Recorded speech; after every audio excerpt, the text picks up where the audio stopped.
You don't try to bend the spoon, you must just try to perceive the truth.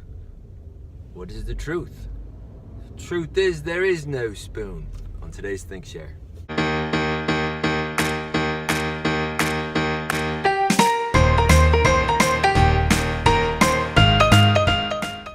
Hello and welcome to the Think Share. My name's Zach. I'm here to bring to you what I've been thinking about, sharing about, talking about, listening to that doesn't belong in math class. If you're new to the channel, I invite you to subscribe. I come out with a video every day.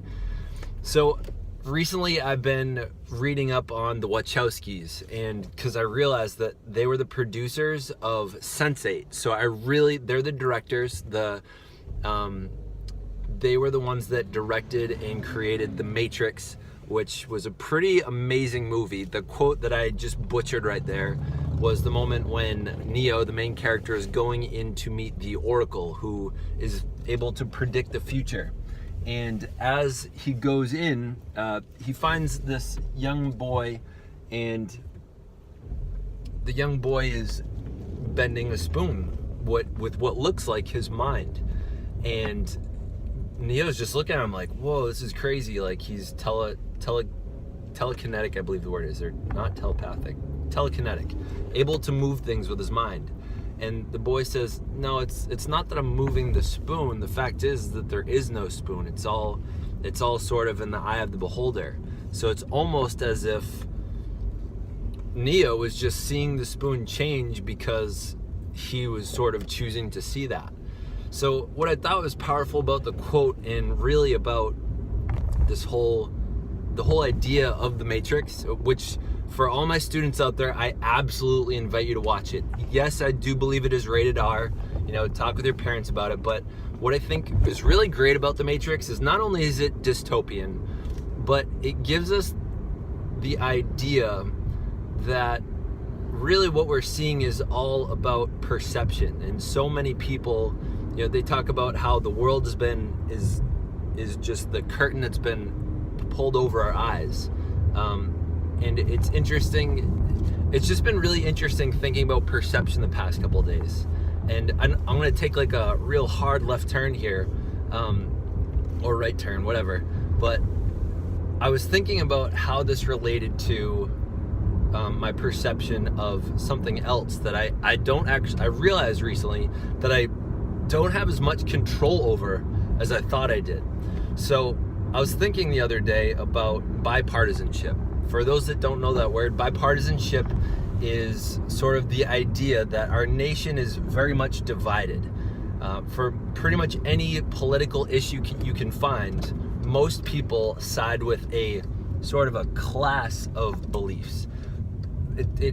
I would say it's kind of hard to find somebody that believes in a lot of left-wing or liberal beliefs, and also believes in a lot of right-wing conservative beliefs. And I think what's really interesting, and I think what's sort of underspoken about, is the fact that it's less that either part of the country, less that either political party is messing up the world. The fact is that we're all on one side or the other. So it's a country that's divided. And when you have a country divided, there's only two ways to hear the news. It's either going to be subjective on the liberal side or subjective on the conservative side. So it's really hard to listen to news that's objective. Objective meaning like just what is, like what's so, and not perceived from any other viewpoint. I would say for the most part, I am on the liberal side.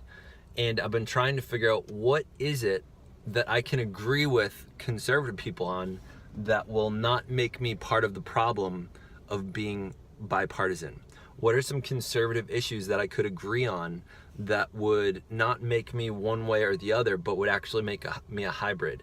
Because I think that's a lot of what our nation needs, is a hybrid of beliefs. I think we'll get better candidates. I think so many people with the last election were saying, I remember someone saying like this is, do I shoot myself in the left foot or do I shoot myself in the right foot? And I thought that was an interesting perspective, is they just didn't think either of the candidates were good. I think what would make even better candidates are people that have conservative and liberal views. So, I guess my real point is, it's interesting thinking about what your perspective is. If you were to assume that there is an objective perspective on everything, what side are you sitting on? What side is your perspective? Once you can start identifying that, you can start being responsible for it. I was speaking with someone recently about a conservative issue, and I actually realized as I was listening to them that I was having this like gut reaction, and I realized all of a sudden that it was about my perception. It had really nothing to do with what they were saying.